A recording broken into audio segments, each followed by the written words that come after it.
Bonjour à tous et bienvenue à Catch Club. On se retrouve en pleine semaine pour une vidéo news car comme vous le savez, ce week-end on sera très occupé avec Night of Champions samedi et Double or Nothing dimanche. Et donc pour info, aujourd'hui on va notamment parler de Liv Morgan, Sasha Banks et Dakota Kai qui sont toutes les trois blessées. On va faire une mise à jour par rapport à AEW Collision et on terminera avec des rumeurs par rapport à la Bloodline, Raw et SmackDown. Donc c'est parti et malheureusement on va démarrer avec 3 catcheuses blessées et on va commencer avec Mercedes Moné aka Sasha Banks car pour info dimanche dernier nous avions un gros show de la New Japan avec un tournoi pour couronner la toute première championne féminine New Japan Strong. Et donc lors de cette finale nous avions Willow Nightingale contre Mercedes Moné et d'après la plupart des médias américains, c'était bien Mercedes Moné qui devait remporter la finale et donc devenir la première championne féminine New Japan Strong. Mais le problème c'est que pendant le match, Mercedes Moné est montée sur les cordes et là Willow Nightingale l'a fait tomber. Et Mercedes Moné est tombée à l'extérieur du ring et elle s'est blessée à la cheville. D'après la plupart des médias américains, elle se serait cassée la cheville. Ce qui fait que quand elle est remontée sur le ring, les catcheuses ont décidé de modifier le finish. Et donc au final, nous avons Willow Nightingale qui a porté 2 powerbombs à Mercedes Moné pour la victoire. Donc les catcheuses ont changé le finish en plein match.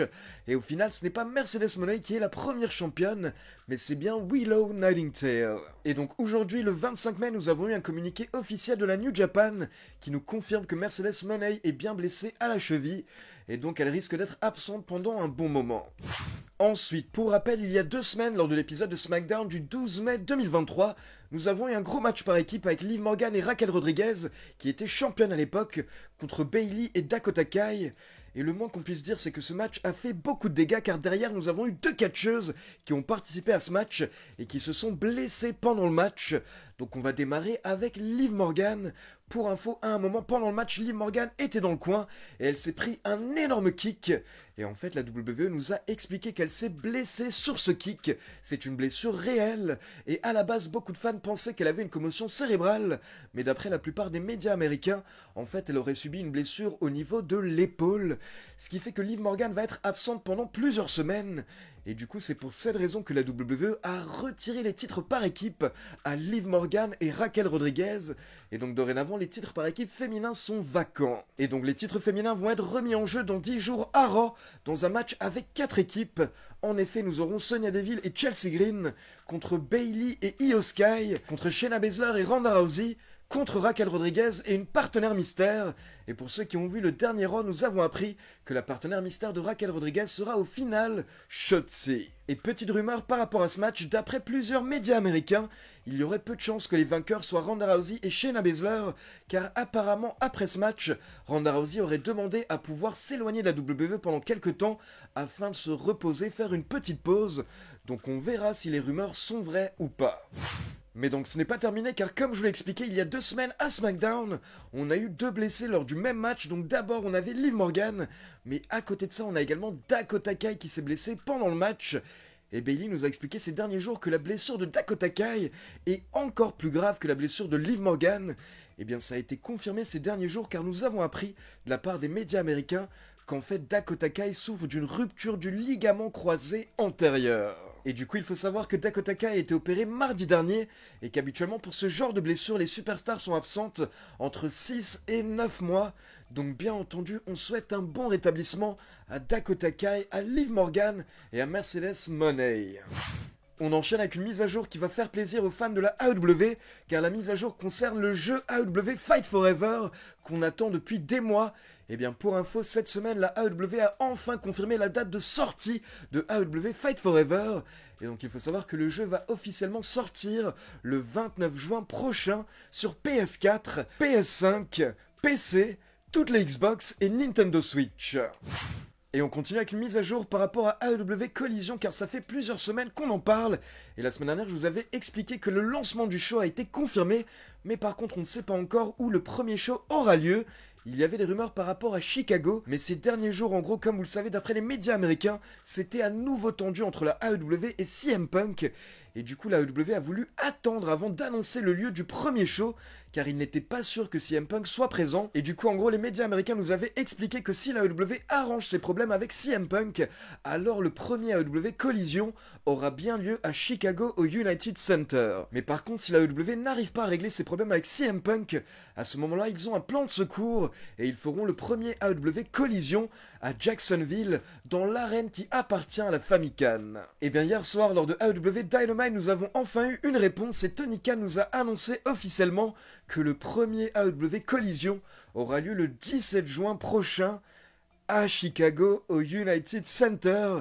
Et directement derrière, la foule a commencé à scander le nom de CM Punk. Donc ça semble nous confirmer que les problèmes entre CM Punk et la AEW sont réglés, et que CM Punk devrait bien faire son retour le 17 juin prochain. Et d'après plusieurs médias américains, ce qui bloquait le potentiel retour de CM Punk ces derniers jours, c'était la situation de Ace Steel. Mais apparemment, d'après les médias américains, la AEW a re-signé Ace Steel ces dernières semaines, mais par contre, il ne travaillera pas sur place au show de la AEW, et il travaillera à distance avec les officiels et avec CM Punk. Et dernière petite news par rapport à AEW Collision, d'après le média Fightful, l'équipe créative pour le show AEW Collision sera composée par Tony Khan, QT Marshall, Pat Buck, Will Washington et Sonjay Dutt, qui sont habituellement aidés par des superstars comme Jerry Lynn, Dean Malenko et Christopher Daniels.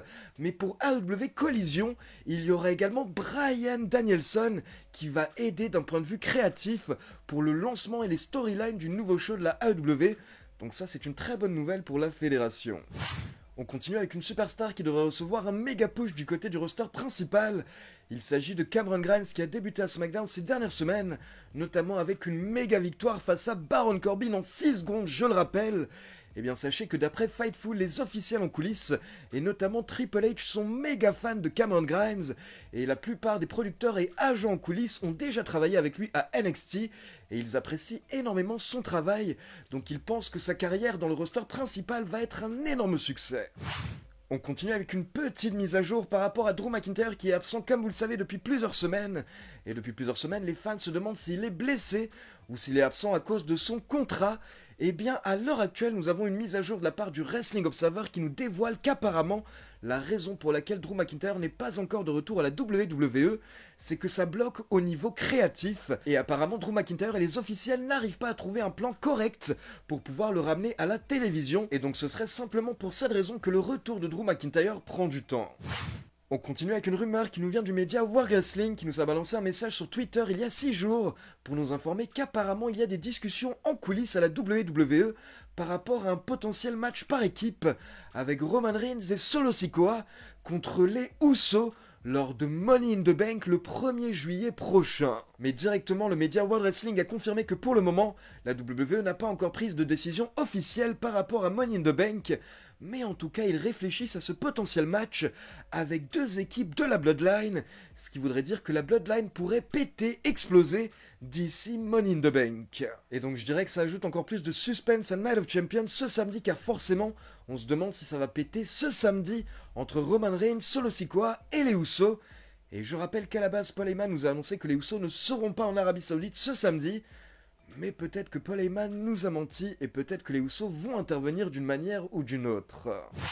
Et donc on termine avec quelques infos qui nous viennent directement du président de la WWE, Nick Khan. Alors pour info, Nick Khan a fait une interview où il a parlé de Raw et de SmackDown ces derniers jours, car comme vous le savez, la WWE est actuellement en train de renégocier ses deals TV avec USA Network et avec Fox. Donc forcément, Nick Khan essaie de mettre en avant la fédération et il essaie de mettre en avant les shows télé Raw et SmackDown. Et la première chose dont Nick Khan a parlé, c'est la 3e heure de Raw. Et Nick Khan nous a dit qu'à l'heure actuelle, la WWE réfléchit à l'option d'avoir une 3e heure à Raw qui serait un peu plus adulte, un peu plus osée. Et donc justement par rapport à ça, j'aimerais avoir vos propositions dans les commentaires. Est-ce que vous avez des idées pour rendre la 3e heure de Raw plus intéressante et potentiellement un peu plus adulte? Et à côté de ça, Nick Khan nous a également parlé de SmackDown, et son objectif c'était de vraiment faire comprendre à toutes les chaînes qui voudraient potentiellement acheter les droits de diffusion de SmackDown que Nick Khan est ouvert à tout, Par exemple, il a expliqué qu'il serait ouvert à changer SmackDown de soir. SmackDown n'est pas obligé de rester le vendredi soir s'il change de chaîne. Il pourrait passer le jeudi, le mercredi ou un autre soir.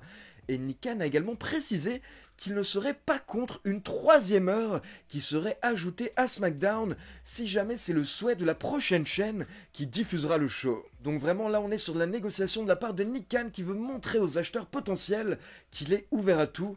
Mais personnellement je croise les doigts pour que SmackDown ne passe jamais à 3 heures. Donc voilà, c'est tout pour les news, et maintenant comme d'habitude c'est à vous. N'hésitez pas à me laisser vos avis dans les commentaires, et n'oubliez pas de liker la vidéo, de vous abonner à la chaîne et de cliquer sur la petite cloche pour être informé de la sortie des prochaines vidéos. Ciao tout le monde!